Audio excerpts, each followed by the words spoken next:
학생 여러분 안녕하십니까? 즐거운 과학 시간입니다. 이번 시간에는 고등학교 1학년 통합과학 신소재의 개발과 이용 두 번째 시간 물질의 자기적 성질을 이용한 신소재에 대해서 알아보도록 하겠습니다. 자, 일단 물질의 자기적 성질에 대해서 먼저 알아봐야 돼요. 그래서 첫 번째 물질의 자기적 성질을 먼저 설명해 볼까 해요. 자, 자석이 되는 성질이야, 물질이. 그래서 자석이 될 수 있는 것이 있고 자석이 되지 못하는 것이 있고 아니면 자석을 밀어내는 성질을 가진 물질들이 있더라. 그래서 이렇게 정리를 할게요. 강자성체라는 거 있어요. 강자성체. 그리고 두 번째는 상자성체라는 거 있고요. 그리고 반자성체라는 거 있어요. 반자성체. 자, 자성인데요. 자기적 성질을 가지는 거야, 자성은. 강하대. 자기적 성질을 가진데 서로 상쇄시켜. 없애버린대. 자기적 성질을 가지는데 반대로 가진대. 이런 거야. 강하게 가진다, 없애버린다, 반대로 가진다. 그래서 일단 얘네들 자기적 성질을 보기 위해서는 강한 자기장 속에 둬요. 일단 조건이 셋 다 강한 자기장 속에서 둔 다음에 강자성체와 상자성체는 어떻게 하냐면 자기장을 없앤대. 자기장을 없앴을 때 속에 두었다가 없애면은 강자성체는 어떻게 되냐면 이 물질이 자석의 성질을 띠는 거야. 그래서 자석의 성질을 가져. 제거해도 강한 자기장 속에 뒀다가 제거를 하더라도 오랫동안 자기적 성질을 가지는 것이 강자성체. 만약에 상자성체는 제거를 하면은요, 자기적 성질이 없어지는 것이 상자성체. 얘는 강한 자기장 속에서 자기장을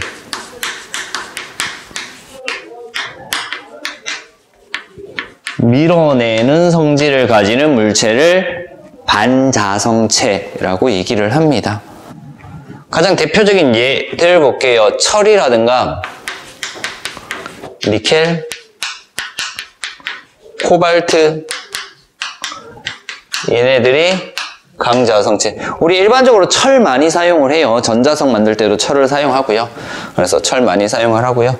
자, 상자성체입니다. 밀어내는데요. 종이 같은 경우에, 밀어내는 게 아니라 없어져요. 종이. 그리고 금속 중에서는 알루미늄 같은 경우에는 자석의 성질을 띠지 않더라라는 거. 이렇게 알면 되고요. 자, 반자성체, 금 있고요. 금. 그리고 뭐 있다? 구리 있고요. 물 있고요. 그리고 초전도체에 있습니다. 자, 그래서 우리는요, 이번 시간에 초전도체를 위주로 공부를 할 거예요. 일단 자기적 성질이 강자성체, 상자성체, 반자성체가 있고요. 강자성체 자석이 되더라. 상자성체 자석이 안 된다. 반자성체는 자석을 밀어낸다. 자기장을 밀어낸다. 라는 거. 그래서 초전도체에 대해서 알아볼 겁니다. 자, 두 번째, 자기적 성질을 이용한 신소재라고 나와 있어요.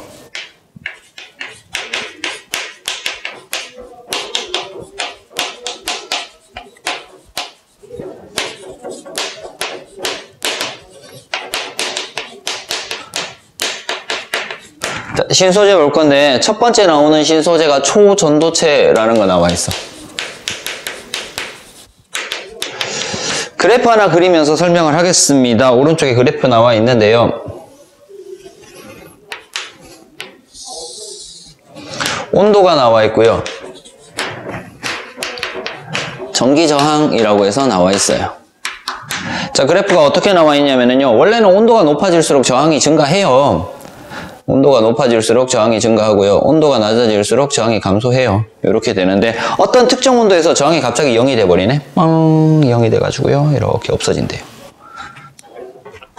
자, 이때 전기장이 온도가 낮아지면서 전기장이 점점 낮아지다가 원자의 운동 속도가 느려지기 때문에 저항이 낮아지다가 어느 순간 이때 온도, 이 온도를 임계온도라고 얘기를 해요.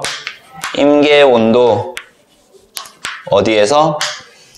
이하에서 전기 저항이 얼마가 되는? 0이 되는 물질을 초전도체라고 얘기를 합니다. 초전도체라고 얘기를 해.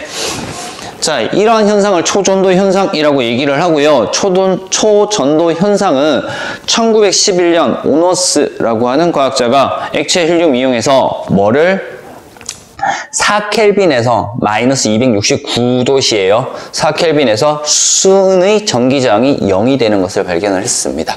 그래서 4켈빈에서 수은의 저항이 얼마가 됐다? 0이 되는 것을 알게 되었다. 실험을 통해서 알았습니다. 마이너스 269도씨 될 거예요. 온도가 너무 낮아. 이만큼 온도를 낮춰주는데 상당히 많은 돈이 들어요. 그래서 아직까지 상용화되지는 못한다. 그래서 이 임계온도를 어떻게, 이 4켈빈이라고 하는 임계온도를 조금씩 높여줘야 됩니다. 그래서 높은 온도에서도 초전도 현상이 일어나는 물질을 발견을 해야 되겠다라는 겁니다.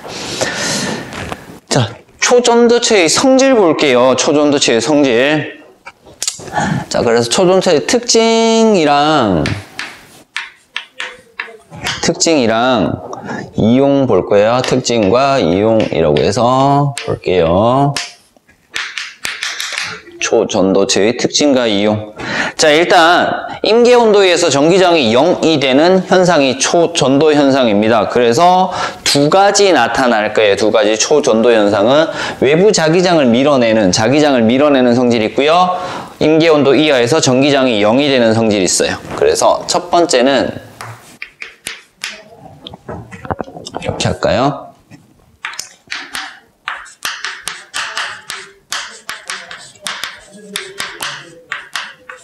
전기저항이 0이다 라는 거, 임계온도에 의해서 전기저항이 0이다 라는 거 나와 있어요. 저항이 0이 되면 어떻게 돼? 저항이 0이니까 전력 손실이 발생하지 않습니다. 그래서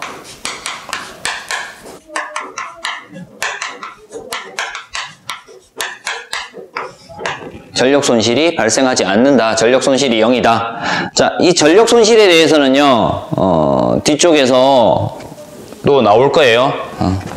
자, 전력 손실이 0이다 라는 거 알면 되고요. 그래서 전력 손실이 0인 뭐를 만들 수 있다? 송전선 만드는 데 사용합니다. 전력을 가정으로 보내거나 다른 공장으로 보내는 송전선 만들 때 사용을 할 수 있다. 자, 두 번째는요, 센 전류를 흘릴 수 있다. 그치? 전기저항이 0이니까 전류의 세기가 어떻게 된다? 전류가 강하다. 전류가 강하기 때문에 뭘 만들 수 있냐면 강한 자기장을 만들 수 있더라 라는 겁니다. 강한 자기장을 만들 수 있어. 그래서 이런 강한 자기장을 만들므로 해서 우리가 이용할 수 있는 것이 MRI 같은 것들, 자기 영상 공명 장치 MRI에 사용이 되더라. 강한 자기장을 만들 수 있기 때문에. 자, 두 번째는요, 뭐 한다? 자기장을 밀어내는 성질이 있다. 외부 자기장을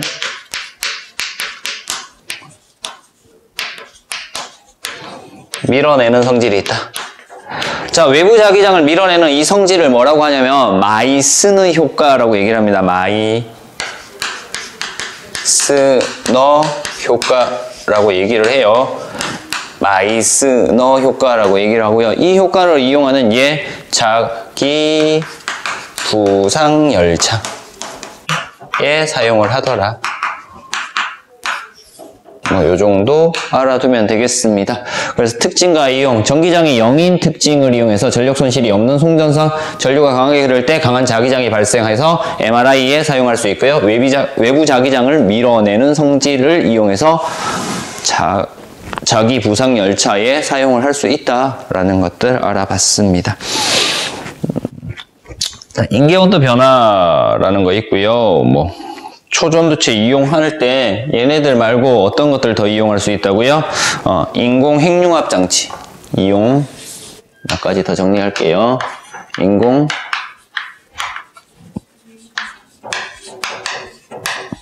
핵융합 장치에도 초전도체를 이용을 해요. 그리고 에너지 저장 장치.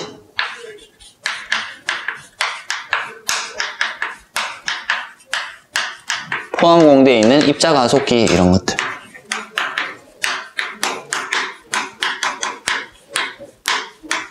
요런데 사용을 하더라라는 것들 같이 알아두면 되겠습니다. 자, 그 다음 마지막 내용입니다. 여기 밑에 비어있는 데다가 정리를 한번 할게요. 자, 초전도체를 이용한 것들, 그치? 자기적 성질을 이용한 거 초전도체까지 알아봤고요. 그리고 자기적 성질을 이용하는 거 두 번째 네오디뮴 자석이라고 있어요. 네오디뮴 자석. 일반 자석보다 자기장의 세기가 상당히 센 자석입니다. 네오디뮴 자석. 철에다가 뭘 집어넣어? 네오디뮴 넣어요. 원소 이름이에요. 네오디뮴 넣고요. 그리고 여기에 붕소까지 소량 첨가해서 만든 자석입니다. 네오디뮴 자석. 그래서 강한 자석이다. 자기적 성질이 강하다라는 거고요. 자, 네오디뮴 자석은 하드디스크에 사용을 합니다.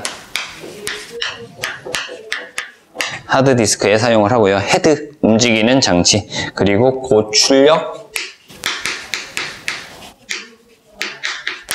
소형, 스피커. 그래서 자기장의 세기가 세야지 전자기력, 전류가 흐를 때 자기장에서 발생하는 힘이 강하게 나타나기 때문에 출력이 커지더라. 그래서 고출력, 소형, 스피커, 그리고 강력 모터. 마찬가지 전류가 흐를 때 자기장에서 발생하는 힘, 자기장이 세면은요 힘이 커지기 때문에 운동이 강하게 일어나더라. 강력 모터 이런 데 사용을 할 수 있다라는 것들 알아봤습니다. 지금 현재까지 만들어진 초전도체는 질소에 끓는 점 77켈빈보다 높은 초전도체를 고온 초전도체라고 얘기를 합니다. 자, 이렇게 해서 이번 시간에는 물질의 자기적 성질을 이용한 신소재에 대해서 알아봤습니다. 그래서 자기적 성질이 어떤 건지 알아봤고요. 자기적 성질을 이용한 신소재 초전도체에 대해서, 그리고 네오디뮴 자석에 대해서 알아봤습니다. 이상 이번 시간 수업 여기서 마치도록 하겠습니다.